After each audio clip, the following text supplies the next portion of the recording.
Эртдээр үед нэгэн уулын оройд 3 бяцхан мод өсөж том болоод юу болох тухайга мөрөөдцгөөж байлаа.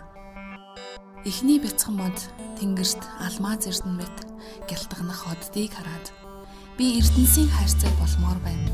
Алтаар бүрүүлж, гоёмсог чулуугаар дүүргүүлж энэ дэлхий дээрх хамгийн сайхан эрдэнсийн хайрцаг болно доо хэмэв. Хоёр дахь бяцхан мод их далайд зутахаар тэмүүлэн урсах жижигхэн горхийг хараад би бат бөх хөлөг онгоц болмоор байна.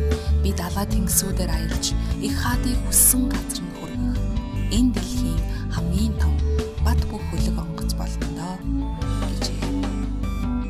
Харин 3 дахь бяцхан мод хүмүүс дүүрэн бужигнах хөл хөдөлгөөн ихтэй хотыг хараад би энэ уулын орой дээрээс голдмооргүй байна. Би маш өндөр мод болно. Хүмүүс миний сүрэлхийг багтан тэнгэр өөд харахтаа мөнхийн эзний тухай боддог байгаасай гэж би хүсэж байна. Би энэ дэлхийн хамгийн өндөр мод болно хэмээлээ. Он жилүүд урсан өнгөрч, бороо орж, нар гарсаар нэг л мэдхэд нөгөө 3 маань том мод болцгоолоо.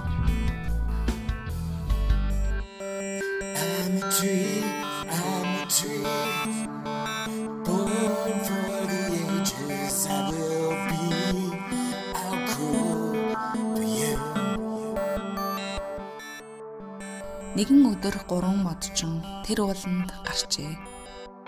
Эхний модчин мөнөх эхний модыг хараад эн чинь ямар сайхан мод вэ? Миний хийх зүйлс яг тохирох юм байна гэв. Ийхүү тэрээр модыг хурц сүхээрээ завчин унаглаа. Одоо надаар маш гоёмсог хайрцаг хийх юм дээ. Би ч одоо гайхамшигт эрдэнэс агуулдаг болох юм байна гэж эхний мод боджээ.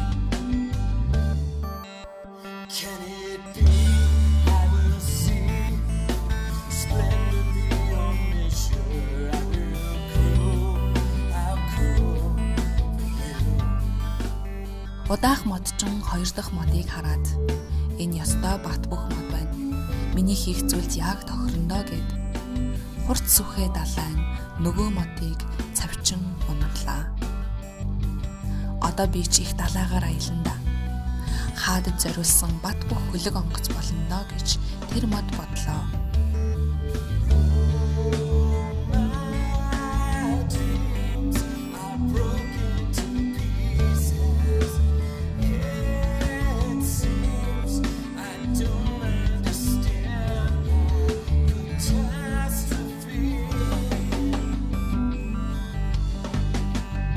Хамгийн сүүлчийн модчин түн рүү хартал 3 дахь мод хэрт хийсэн боловч эцэг шулуухнаар тэнгэрөөд өндийн зоригтойгоор зогсов. Гэвч тэр модчин дээшүлийн харсанчгүй. Ямар ч мод байсан ялгаа юу байх вэ гэд хурц сүхээ далайн нөгөө модыг цавчин унаглаа.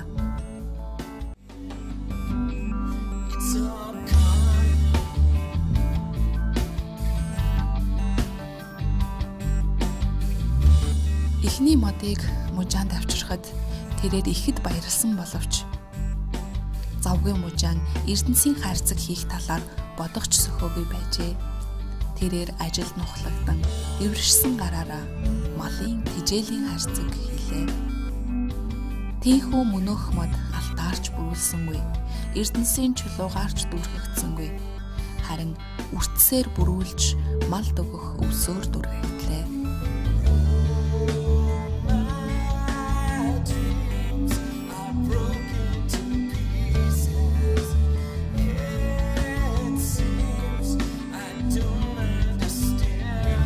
Хоёр дахь модыг усан онгоц хийдэг талбай дээр авчирхад тэрээр баярлан инээмсэг. Гэвч тэр өдөр ямар ч том хөлөг онгоц хийсэнгүй. Загасны жижигхэн завил хийлээ. Их далайдж байтугай гол мөрөнд ч хөвж хүрхээргүй байсан тул бяцхан нууранд түүнийг аваачлаа. Тэрээр өдөр бүр муухай үнэртэй загас зөөдөг болов.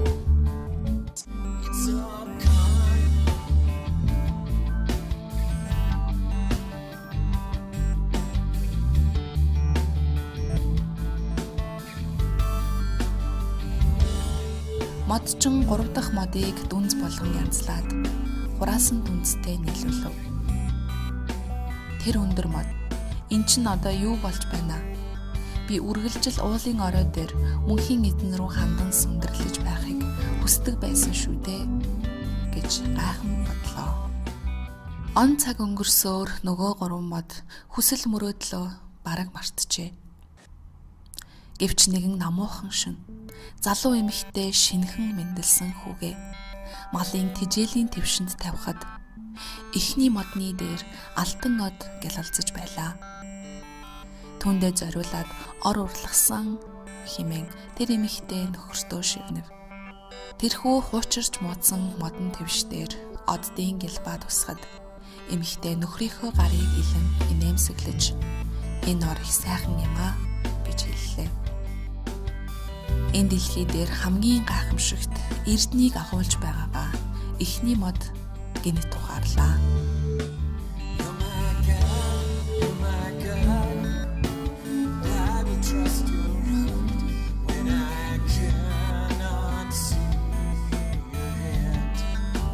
Нэгэн орой ядарсан аянчин нөхдийнхөө хамтаар мөнөх загасчны жижигхэн завинд шахацлан явлаа. 2 дахь мод нууранд айжуухан хөвөн нөгөө аянчин бүвэлэгдэн унтлаа. Тунч удалгүй тэнгэр харанхуйлж хүчит шуурга болов. Бяцхан завь тэнцвэрээ алдан байлаа. Ийм хүчтэй салхи бороод тийм олон хүнийг аюулгүй авч явах хүчгүй гэдгээ тэрээр мэдэж байв. Нөгөө ядарсан хүн нойрноос сэрж босож зогсоод гараа өргөн тогтуун бол гэж хэллээ. Шуурга эхэлснээсээ ч хурдан намдав. Тэнгэр ба газрын хааныг авч яваага 2 дахь мод гинэт мэдлээ.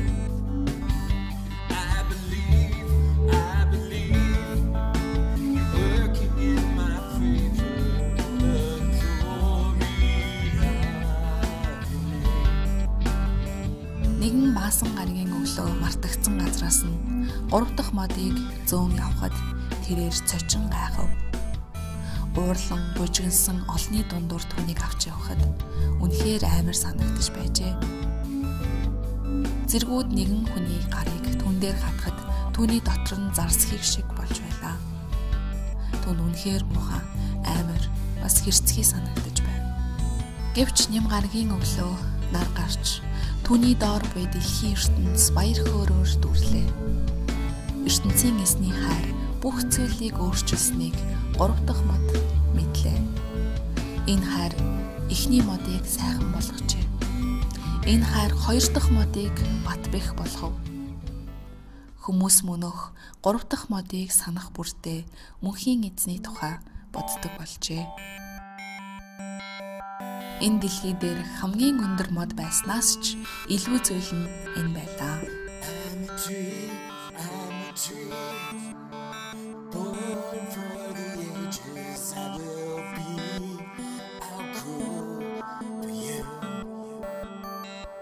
Can it be?